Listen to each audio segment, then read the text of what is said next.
اعوذ باللہ من الشیطان الرجیم، بسم اللہ الرحمن الرحیم۔ السلام علیکم ورحمۃ اللہ وبرکاتہ۔ حکم سبب کا روپ دھارتا ہے۔ حکم جب سبب کا لباس پہن لے، انسان بھی زمین پہ سبب سے اترا ہے۔ انسان کے زمین پہ اترنے کا سبب شجرہ ممنوعہ، اللہ پاک کی ہدایت، اللہ پاک کے الفاظ انسان تک پہنچنے کا سبب بھی اللہ کی کتابیں، اس کا کلام اور کلام کا سبب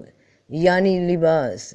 یعنی وجود، کبھی عبرانی تو کبھی عربی جامہ۔ رب کا حکم، رب کے الفاظ جب نازل ہوتے ہیں تو سبب کی شکل دھار لیتے ہیں، واقعات کی شکل دھار لیتے ہیں۔ الفاظ روح ہیں اور ان کے نتیجے میں پیدا ہونے والے وجود جسم دھار لیتے ہیں۔ وہاں سے کلمہ نکلتا ہے اور یہاں حالات اور واقعات بن جاتے ہیں کہ کلمہ الفاظ ہیں، الفاظ ادا ہوتے ہی عمل بن جاتے ہیں، عمل بنتے ہی نتیجے اخذ ہونے لگتے ہیں۔ ادراک سے مراد ہوتی ہے کہ دماغ کسی خیال یا کسی حس کا احساس کرے اور اس احساس سے آگاہی پیدا ہو، یعنی احساس سے پیدا ہونے والی بصیرت، بصر یعنی نگاہ، نگاہ یعنی مشاہدہ، تو اس باطنی مشاہدے سے دماغ پہ گہرا تاثر پیدا ہونا اور اس تاثر سے یادداشت میں، لاشعور میں چھپی معلومات، چھپا علم جو انسان کے اندر ہی موجود ہے، اس میں پروسیسنگ یعنی تحریک کا شروع ہو جانا، اور اس تحریک سے جس میں اس معلومات کو وصول کرنا، اس کا تجزیہ کرنا، اس کو سمجھنے کے عمل کا طریقہ کار دماغ میں خیالات یا سوچ کی شکل میں نمودار ہونا شروع ہو جانا، یعنی باطنی نگاہ کا کھل جانا۔ تو حسی ادراک یعنی محسوس ہونے کی تحریک، یعنی کسی واقعے کا، کسی حالت کا، کسی کیفیت کا احساس، اس کا ادراک ہونا، یعنی دماغ میں کسی احساس کا اجاگر ہونا، کہ آنکھ سے کسی شے کی موجودگی کا لطیف احساس ہونا،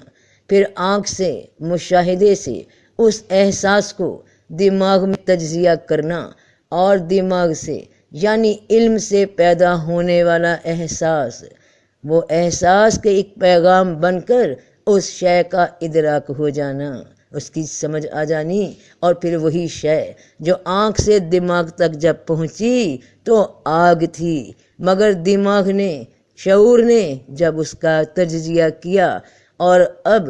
دوبارہ جب اسے نگاہ تک لوٹایا تو وہ آگ اب آگ نہ تھی بلکہ روشنی تھی، ہدایت تھی، نور تھا رب پاک کی جانب سے۔ تو پھر جب اس کے پاس پہنچا تو میدان کے داہنے کنارے سے برکت والی جگہ میں ایک درخت سے آواز آئی کہ اے موسیٰ، میں اللہ جہانوں کا رب ہوں۔ تو بات کا آغاز اس سے پہلے بیان میں جہاں سے ہوا کہ قرآن میں درختوں کا ذکر کس معنی میں ہوا، کل 21 قرآنی آیات جن میں درخت کا لفظ استعمال ہوا، تو ان میں ایک آیت کا ترجمہ جو ابھی بیان ہوا کہ پھر جب اس کے پاس پہنچا تو میدان کے داہنے کنارے سے برکت والی جگہ میں ایک درخت سے آواز آئی کہ اے موسیٰ، میں اللہ تمام جہانوں کا رب ہوں۔ تو اس آیت میں جو درخت کی مثال دی گئی کہ ایک درخت سے آواز آئی کہ اے موسیٰ، میں اللہ ہوں سارے جہانوں کا پروردگار، تو اس درخت سے کیا مراد ہے، کیا حقیقت ہے؟ کیونکہ جیسا کہ رب پاک کا فرمان ہے کہ کوئی چیز اس کی مثل نہیں، تو جب کوئی شے اس کے مثل ہے ہی نہیں تو درخت کی تشبیہ کس معنی میں دی گئی؟ تو اس کو سمجھنے کے واسطے اب قرآن کی کچھ آیات پہ غور کیجئے۔ سورہ قصص کی آیت 30 جس میں یہ ذکر ہوا ہے کہ پھر جب اس کے پاس پہنچا تو میدان کے داہنے کنارے سے برکت والی جگہ میں ایک درخت سے آواز آئی کہ اے موسیٰ، میں اللہ تمام جہانوں کا رب ہوں۔ تو اب اس سے پہلی آیت یعنی سورہ قصص کی آیت 29 دیکھیے کہ جب موسیٰ نے مدت پوری کر دی اور وہ اپنے اہل و عیال کو لے کر چلا تو طور کی جانب اس کو ایک آگ نظر آئی۔ اس نے اپنے گھر والوں سے کہا، ٹھہرو، میں نے ایک آگ دیکھی ہے، شاید میں وہاں سے کوئی خبر لے آؤں یا اس آگ سے کوئی انگارہ ہی اٹھا لاؤں جس سے تم تاپ سکو۔ کہ انہیں آگ کا ادراک ہوا، انہوں نے محسوس کیا، احساس ہوا کہ وہاں کہیں کچھ روشنی جیسا، کچھ آگ جیسا کچھ جلتا ہوا موجود ہے۔ اور غور کیجئے کہ سب گھر والے بھی ساتھ ہیں۔ اگر کوئی عام مشاہدے کی بات ہوتی جیسے ظاہری آنکھوں سے دیکھا جا سکے تو موسیٰ علیہ السلام اپنے گھر والوں سے کہہ سکتے تھے کہ وہ دیکھو، شاید کہیں آگ جل رہی ہے، تم بھی دیکھو، میں ابھی وہاں دیکھ کر آتا ہوں۔ مگر یہاں انہوں نے کہا کہ میں نے کچھ پایا، کچھ دیکھا ہے، کچھ محسوس کیا ہے، مجھے ادراک ہوا ہے کہ وہاں کچھ ہے، تو تم یہاں رکو۔ اور ان کو وہاں روک کر خود اس جانب چلے گئے، یعنی گھر والوں سے تنہا ہو گئے۔ اور پھر جب اس کے پاس پہنچا تو میدان کے داہنے کنارے سے برکت والی جگہ میں ایک درخت سے آواز آئی کہ اے موسیٰ، میں اللہ تمام جہانوں کا رب ہوں۔ تو جب اپنے ادراک سے قریب ہوئے، غور و فکر ہوا، آنکھ نے جو مشاہدہ، جو علم دیکھا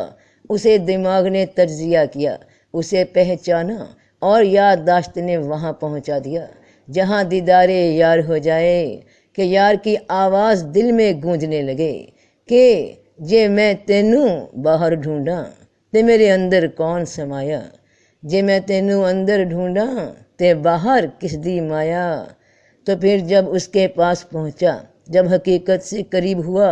جب قرب میں اپنے ہی میدان یعنی اپنے ہی جسم، میدان عمل کے داہنے کنارے یعنی مقام روح، مراقبے میں، اللہ کی یاد میں، اللہ کے قرب میں جب لطیفہ روح کا مقام آ جائے تو قرب کا مقام، برکت کا مقام، وہاں موجود ایک درخت مقام روح پہ درجہ با درجہ، اور سب سے گہرا درجہ وہ بیج، اس بیج کا درخت، گہرائی کا غور، مراقبے کی کیفیت گہری ہوئی، اتنی خالص یاد کہ دل سے آواز آ گئی، یعنی رب کی وحی آ گئی، اور وہ بویا ہوا بیج اب مضبوط درخت بن گیا، اور بنا درمیان میں کسی وسیلے، کسی فرشتے، خود رب پاک نے براہ راست کلام کیا کہ اے موسیٰ، تو جسے تلاش کر رہا ہے، تو جس حق کی تلاش میں ہے، وہ میں ہی ہوں، اللہ سب جہانوں کا رب۔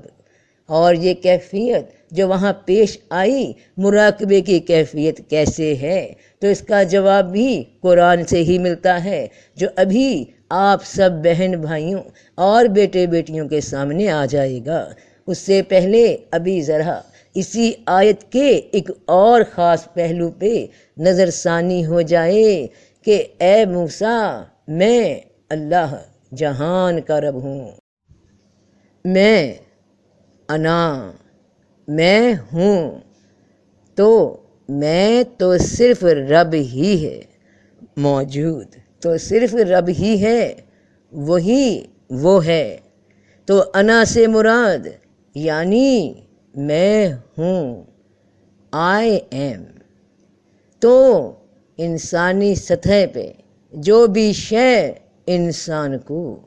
وہ جو تمہیں تمہاری انا، تمہاری مرضی کا احساس دلائے، وہ رب کی شریک ہے، وہ شے رب کی شریک ہے، کیونکہ میں صرف رب کی ہے، انا صرف اس کی ہے، وہی حقیقت ہے، وہی معبود ہے، وہی موجود ہے کہ لا الہ الا اللہ، لا مقصود الا اللہ، لا مشہود الا اللہ، لا موجود الا اللہ، لا الہ الا اللہ۔ اور بات مکمل ہوتی ہے جب لا الہ الا اللہ محمد الرسول اللہ، اشہد ان لا الہ الا اللہ وحدہ لا شریک لہ واشہد ان محمد عبدہ ورسولہ، کہ اے رسول صلی اللہ علیہ وسلم کہہ دیجئے کہ اگر تم اللہ کی محبت رکھتے ہو تو میری تابع داری کرو، تاکہ تم سے اللہ محبت کرے اور تمہارے گناہ بخشے، اور اللہ بخشنے والا مہربان ہے۔ تو اللہ تم سے محبت تب کرے گا جب تم رسول پاک صلی اللہ علیہ وسلم کے لائے حکموں کی تابع داری کرو گے۔ اور اب یہاں انا کہے انسان کی کہ میں کیوں مانوں کسی کی، تو میں اپنی مرضی کیوں نہ کروں۔ یہی کہا تھا نا ابلیس نے رب پاک کو کہ میں آپ کے کہنے پہ سجدہ کیوں کروں، میری انا مجھے اجازت نہیں دے رہی کہ انا خیر منہ، کہ میں ہوں اس سے بہتر۔ تو بات ہو رہی تھی کہ جو بھی شے تمہیں تمہاری انا کا یا تم میں انا کا، تم میں اپنی مرضی کا احساس دلائے، وہی شرک ہے، وہی مقابل ہے رب کے حکم کے، وہی پھر معبود ہے تمہاری جو رب کے حکم کے خلاف چلائے۔ تم اسی کی پھر عبادت میں ہو، چاہے وہ تم خود ہو یا کوئی دوسرا انسان تم میں، یا تمہاری کوئی خواہش، تمہاری مرضی جو تمہیں اللہ کے حکم کو ماننے سے روک دے۔ تو پھر جب اس کے پاس پہنچا تو میدان کے داہنے کنارے سے برکت والی جگہ میں ایک درخت سے آواز آئی کہ اے موسیٰ، میں اللہ تمام جہانوں کا رب ہوں۔ یہ کیفیت میدان عمل، میدان جسم کے ساتھ گہرے غور و خوض یا مراقبے یعنی لطیفہ روح کے خاص انتہائی مقام سے ہے، تو کیسے ثابت ہوتی ہے؟ تو قرآن کی یہ آیات دیکھیے اور اس کتاب میں مریم کا ذکر کرو، جبکہ وہ اپنے لوگوں سے الگ ہو کر مشرقی جانب گوشہ نشین ہو گئی، پھر اپنے اور ان لوگوں کے درمیان پردہ بنا لیا، تو بھیجا اس کی طرف ہم نے اپنی روح حکم کو، تو اس نے شکل اختیار کی ایک ٹھیک ٹھاک انسان کی، تو لوگوں سے الگ ہو کر مشرقی جانب گوشہ نشین ہو گئیں اور اپنے اور ان لوگوں کے درمیان فاصلہ کر لیا۔ اور موسیٰ علیہ السلام جب کہ اس نے ایک آگ دیکھی اور اپنے گھر والوں سے کہا کہ ذرا ٹھہرو، میں نے ایک آگ دیکھی ہے، شاید کہ تمہارے لیے ایک آدھ انگارہ لے آؤں یا اس آگ پر مجھے کوئی رہنمائی مل جائے۔ تو وہ بھی گھر والوں سے علیحدہ ہوئے، تنہا ہوئے، گوشہ نشین ہوئے۔ تو مریم علیہ السلام گوشہ نشین ہوئیں، اپنے رب کی عبادت میں لگیں خالص ہو کر۔ تو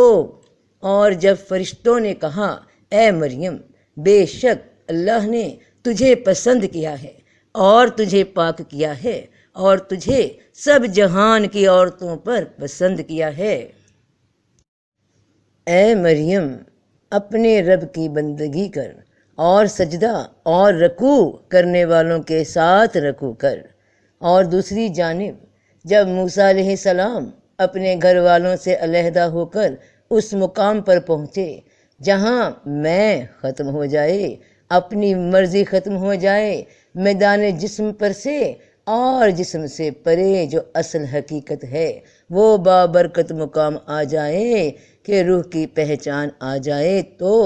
پھر جب وہ اس کے پاس آئے تو آواز آئی کہ اے موسیٰ، میں تمہارا رب ہوں، سو تم اپنی جوتیاں اتار دو، بے شک تم پاک وادی طوا میں ہو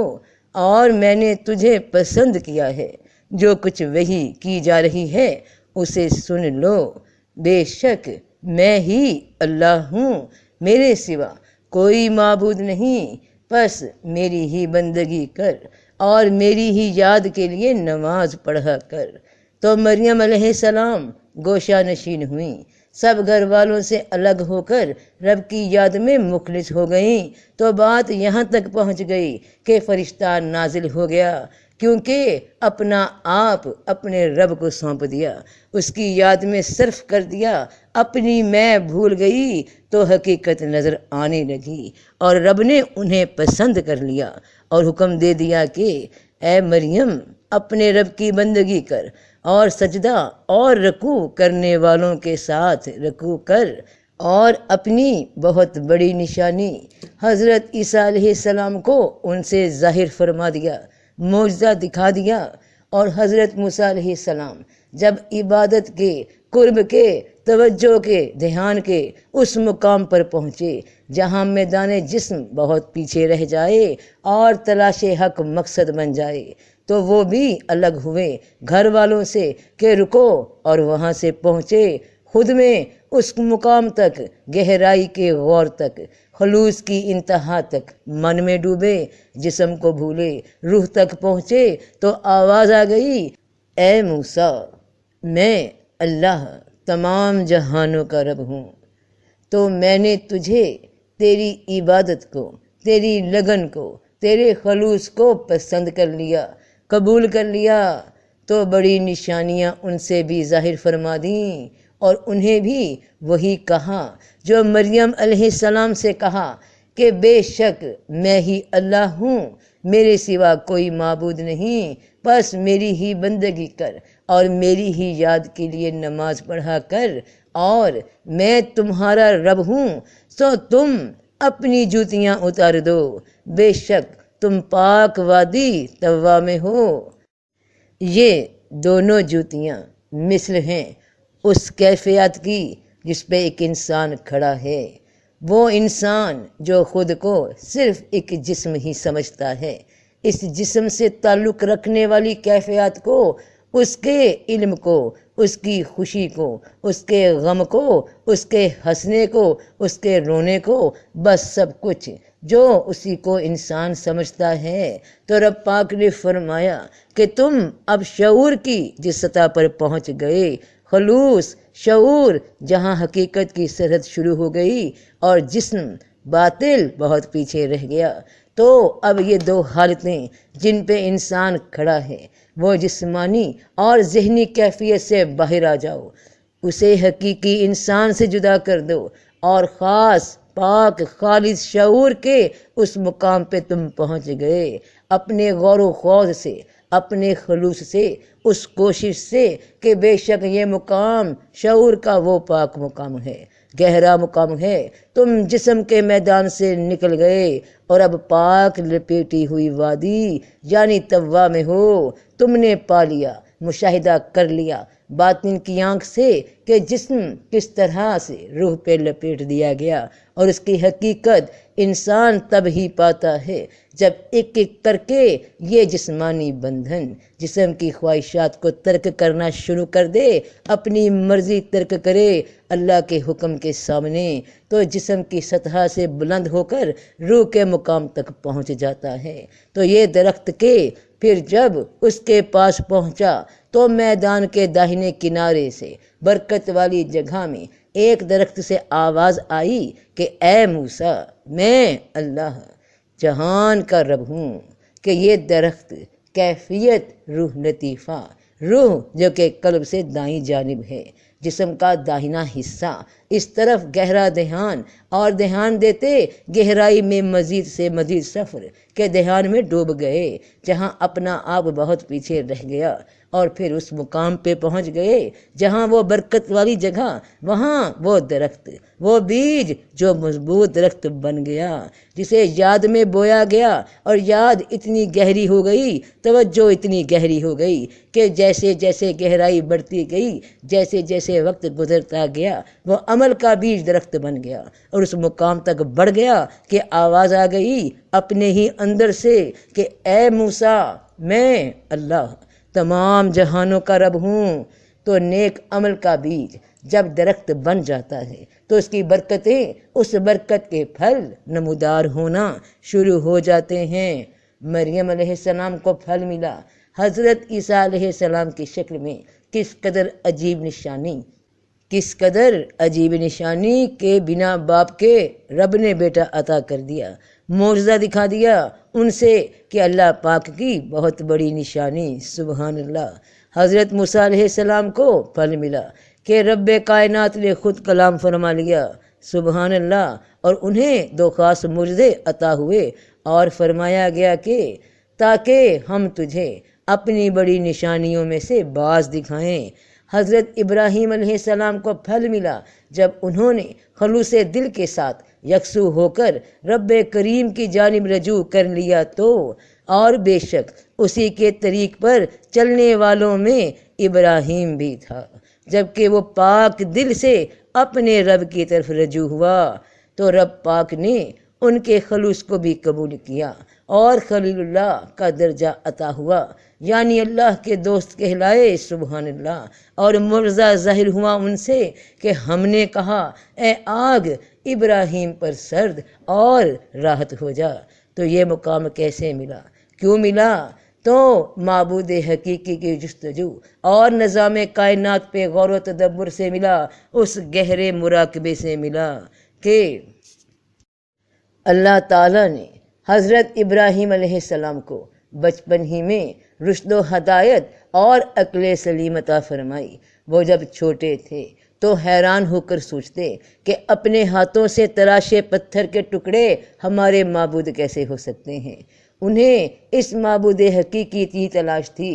انہیں اس معبود حقیقی کی تلاش تھی جس نے کل کائنات کو بنایا ہے۔ دن رات اسی جستجو اور فکر میں رہتے، پھر باری تعالیٰ نے انہیں کائنات کی کچھ اور چیزوں کا بھی مشاہدہ کروایا۔ قرآن پاک میں ارشاد ہے، اور ہم ابراہیم کو آسمانوں اور زمین کے عجائبات دکھانے لگے تاکہ وہ خوب یقین کرنے والوں میں سے ہو جائیں۔ یعنی جب رات نے ان کو پردہ تاریکی سے ڈھانپ لیا تو آسمان میں ایک ستارہ نظر آیا، کہنے لگے یہ میرا پروردگار ہے۔ جب وہ غائب ہو گیا تو کہنے لگے کہ مجھے غائب ہو جانے والے تو پسند نہیں۔ پھر جب چاند کو چمکتے دیکھا تو کہنے لگے یہی میرا پروردگار ہے۔ لیکن جب وہ بھی چھپ گیا تو بول اٹھے کہ اگر میرا پروردگار مجھے سیدھا راستہ نہیں دکھائے گا تو میں ان لوگوں میں سے ہو جاؤں گا جو بھٹک رہے ہیں۔ پھر جب صبح سورج کو دیکھا کہ وہ آسمان پر جگمگا رہا ہے تو کہنے لگے میرا پروردگار یہ ہے، یہ سب سے بڑا ہے۔ مگر جب وہ بھی غروب ہو گیا تو کہنے لگے لوگو، جن چیزوں کو تم اللہ کا شریک بتاتے ہو میں ان سے بیزار ہوں۔ یہ ڈوبنے اور غائب ہونے والے میرے رب نہیں ہو سکتے۔ میرا رب کوئی اور ہے، کوئی اور ہی ہستی ہے جس نے ان سب کو پیدا کیا ہے، جو کل کائنات کا مالک اور خالق ہے۔ تو اسی غور کے نتیجے سے، اسی مراقبے کے نتیجے سے جب غور گہرے سے گہرا ہوتا چلا گیا، جسم کے میدان سے، جسم کی عقل سے باہر نکلتے چلے گئے، ان حواسوں کے دائرے سے باہر نکلتے چلے گئے کہ دونوں جوتیاں اتار دی تو حقیقت کے اس مقام پہ پہنچ گئے۔ سوچ کا بیج مضبوط درخت بن گیا کہ شعور نے کہہ دیا میں نے تو یکسو ہو کر اپنا رخ اس ہستی کی طرف کر لیا جس نے زمین اور آسمانوں کو پیدا کیا ہے، اور میں ہرگز شرک کرنے والوں میں سے نہیں ہوں۔ میری کوئی میں نہیں ہے، میں نہیں ہوں جو میں کرے، میری کوئی مرضی نہیں، میں نہیں ہوں وما انا کہ میں نہیں ہوں۔ جب انسان اس مقام پہ آ جائے، پہنچ جائے علم کے ساتھ غور کے ساتھ حقیقت کے قریب آ جائے تو ادراک ہونے لگتا ہے کہ میں کون، میں جو ہے وہ تو بس تو ہی تو ہے، اللہ ہو تو ہی تو، اور وہی حکم پھر حضرت ابراہیم علیہ السلام کو دیا گیا، جو حکم بی بی مریم علیہ السلام اور حضرت موسیٰ علیہ السلام کو دیا کہ اور جب ہم نے ابراہیم کے لیے کعبہ کی جگہ معین کر دی کہ میرے ساتھ کسی کو شریک نہ کر، اور میرے گھر کو طواف کرنے والوں اور قیام کرنے والوں اور رکوع و سجود کرنے والوں کے لیے پاک رکھ، تو کعبہ ایک وہ مقام ہے جہاں دنیا جہان سے لوگ حج کے لیے عبادت کے لیے جمع ہوتے ہیں، اور ایک کعبہ باطنی کعبہ یہ انسان کا دل ہے کہ رب کے لیے مخصوص ہے، تمہاری خواہش تمہاری مرضی کے لیے مخصوص نہیں ہے۔ اور اب ہزار باتوں کی ایک بات، بے شک ابراہیم ایک پوری امت تھا، اللہ کا فرما بردار، تمام راہوں سے ہٹا ہوا اور مشرکوں میں سے نہ تھا، اس کی نعمتوں کا شکر کرنے والا، اسے اللہ نے چن لیا اور اسے سیدھی راہ پر چلایا، اور ہم نے اسے دنیا میں بھی خوبی دی تھی اور وہ آخرت میں بھی اچھے لوگوں میں ہوگا۔ تو رسول پاک صلی اللہ علیہ وسلم کی جانب وحی بھیجی گئی کہ پھر ہم نے تیرے پاس وحی بھیجی کہ تمام راہوں سے ہٹنے والے ابراہیم کے دین پر چل، اور وہ مشرکوں میں سے نہ تھا، تو یہ وحی یہ رہنمائی کیوں بھیجی گئی؟ کیا بنا رسول پاک صلی اللہ علیہ وسلم کی کسی کوشش کے بغیر، بنا کسی جستجو، بنا کسی غور و خوض، بنا کسی لگن، بنا کسی مقصد کے وحی بھیجی گئی؟ یا آپ بھی اسی حق کی تلاش میں تھے جس طرح حضرت ابراہیم علیہ السلام نے رب کی نشانیوں پہ غور کر کے رب کو پہچانا؟ جو جستجو، جو تلاش آپ کو غار ہرا تک لے گئی، آپ بھی اپنے لوگوں سے الگ ہو کر، اپنی ذات سے الگ ہو کر اس حق کی تلاش میں، خود کی تلاش میں غار ہرا پہنچے، اور جس کا ذکر اس آیت میں کیا گیا کہ اور آپ کو بے خبر پایا پھر راستہ بتایا، اور پھر جیسے جیسے ذکر میں، قرب میں، غور و فکر میں گہرائی آتی گئی، خلوص اور بڑھتا گیا، ایک ایک کر کے سب کچھ پیچھے رہ گیا، اور بات پہنچ گئی بابرکت مقام پہ، تو فرشتہ حاضر ہو گیا، اور بے شک اس نے اپنے رب کی بڑی بڑی نشانیاں دیکھیں۔ تو پھر رب پاک نے جس طرح حضرت بی بی مریم علیہ السلام کو پسند کیا، چن لیا، اور نماز کا، رکوع کا، سجدے کا حکم دیا، اور جس طرح رب پاک نے حضرت موسیٰ علیہ السلام کو چن لیا اور انہیں بھی اپنی یاد، اپنی نماز، اپنے نظام کو قائم کرنے کا حکم دیا، تو اسی طرح رسول پاک صلی اللہ علیہ وآلہ وسلم کو چن لیا گیا، پسند کر لیا گیا، اس جستجو، اس لگن، اس سچائی، اس حق کی تلاش کو خلوص کے ساتھ تلاش کرنے پہ، اور فرمایا گیا ان سے بھی وہی حکم جو حکم دیے گئے آپ صلی اللہ علیہ وآلہ وسلم سے پہلے رب پاک کے چنے ہوئے پسندیدہ بندوں کو، کہ اور اللہ کی راہ میں کوشش کرو، جیسا کوشش کرنے کا حق ہے اس نے تمہیں پسند کیا ہے، اور دین میں تم پر کسی طرح کی سختی نہیں کی، تمہارے باپ ابراہیم کا دین ہے، اسی نے تمہارا نام پہلے سے مسلمان رکھا تھا، اور اس قرآن میں بھی تاکہ رسول تم پر گواہ بنے اور تم لوگوں پر گواہ بنو، پس نماز قائم کرو اور زکوٰۃ دو، اور اللہ کو مضبوط ہو کر پکڑو، وہی تمہارا مولا ہے، پھر کیا ہی اچھا مولا اور کیا ہی اچھا مددگار ہے۔ تو اللہ جسے چاہے اپنی طرف کھینچ لیتا ہے، اور جو اس کی طرف رجوع کرتا ہے اسے راہ دکھاتا ہے۔ جو اپنے رب کی راہ میں سچے دل کے ساتھ، خلوص کے ساتھ، قرب کے ساتھ اس کے قریب اور اپنے جسم سے دور جاتا ہے، وہی حقیقت کے پاس آتا ہے۔ بہن بھائیوں، بیٹے بیٹیوں، درخت کے لفظ سے جو کل 21 آیات قرآن میں ہیں، ان میں سے ایک آیت کہ پھر جب اس کے پاس پہنچا تو میدان کے داہنے کنارے سے برکت والی جگہ میں ایک درخت سے آواز آئی کہ اے موسیٰ، میں اللہ تمام جہانوں کا رب ہوں۔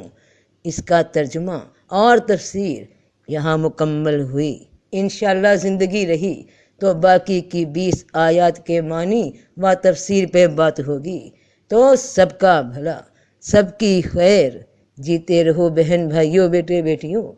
فی امان اللہ۔